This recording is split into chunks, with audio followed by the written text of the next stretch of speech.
Şahan salam. Bugünkü oyunumuz hərəkətin zamanları ilə bağlıdır. Deməli, yenə iki komandaya bölünmüşük. Kara Bülbül və Şuşa komandasına. Deməli, hər komandadan bir üz gəlir və hər üz bir zamanı götürür, bölüşdürür. Mən arxasını çevirəcəm zamanların. Və hər zaman burada sözlər verilir, müəyyən sözlərdir. Popkornları da belə deyək. Popkornları öz uyğun qabına qoyuruq, uyğun zamanlara sözlər əlavə edirik. Məsələn, çəkdi sözü deyək ki, keçmiş zamandır, qoyuruq onu keçmiş zaman üzərinə. Verən bu bir dəqiqə ərzində hər bir şəxs nə qədər çox söz toplasa, həmin komandanın xalına, həmin sözlər həmin komandanın xeyrinə yazılır. Aydın oldu? Başlayaq. Olurlar.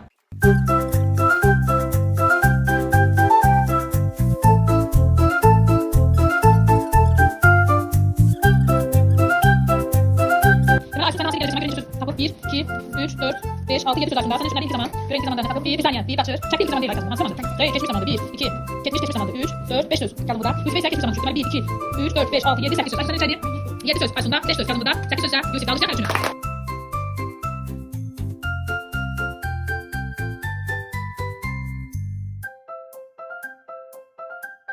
Bak, Mehdi hangi zamanıydı? Gelecek zaman. Gelecek zamanda söndürür. Söndürür gelecek zaman değil. Sonra yarada gelecek zaman 1, değinecek 2, 3, 4 söz Mehdi'de. Nihan'da hangi zamanıydı kızım? Geçmiş. 1 yattı, almış 2, yazdı 3, 4, 5, 6, 7, 8, 9 söz Nihan'da. Murat ise ilk zamanıydı. Murat Can'a bir söz tapışan, o da fışkırırdı. Deməli alacak her üçünü.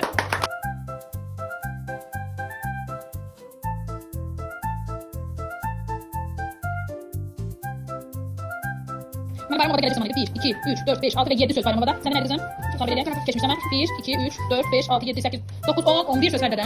Elayda ilk zamanıydı. 1, 2, alacak gelecek zamanıydı. Elayda. Sevin 2, 3, 4, 4 sözde Elayda. Her üçün alkışlar. Her üçün alkışlar.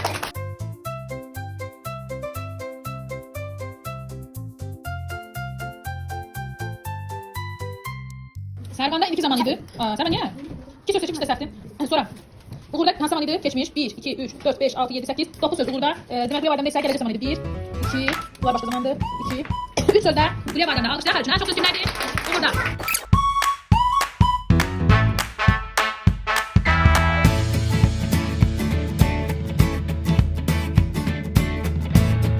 Asker Oğul'da iki zamandı.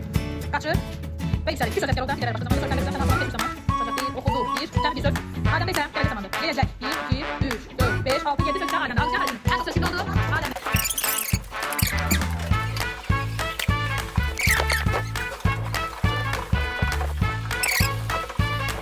Demek Servan gelecek zaman bir defa alacak, çıkacak. 1, 2, 3, 4, 5, 6, 7 söz. Ben Servan'ın yazılmamışını geçmiş kalmıştım. Demek ise geçmiş zaman. 1, 2, sevilir ilk zamandı. 3, 4, 5, nedir? Kışkıra ilk zamandı. 5, 6, 7, 8, 9 sözlerde nasip olduysa ilk zamandı. Kullanmış değil. Değil. 1, canı bir söz. Açık bir söz. Bakış ya. Ben şundan çok söz. O yüzden. Demek oyun başlattı. Kaman arkalarını hesaplıyor. Demek 13, kamen 13, 11, 14, 14, 18, 21, 22, 7, 28, 28, 10, 38, 38 söz var. Her zaman öyle. Göre başka komandasına sözü. 7 üstüne 13, 20, üstüne 18. 20 üstüne 18, 38, üstüne 9. Ben 7'nin üstüne 13, 20, 20'nin üstüne 18. 38, 38 üstüne 9, 47, 47'nin üstüne 3. 50, 50'nin üstüne 3, 57, 57. Şaka komandasında 38 kalırsa. Kara Bülbül galip. Kara Bülbül alkışlar. Çok sevindim.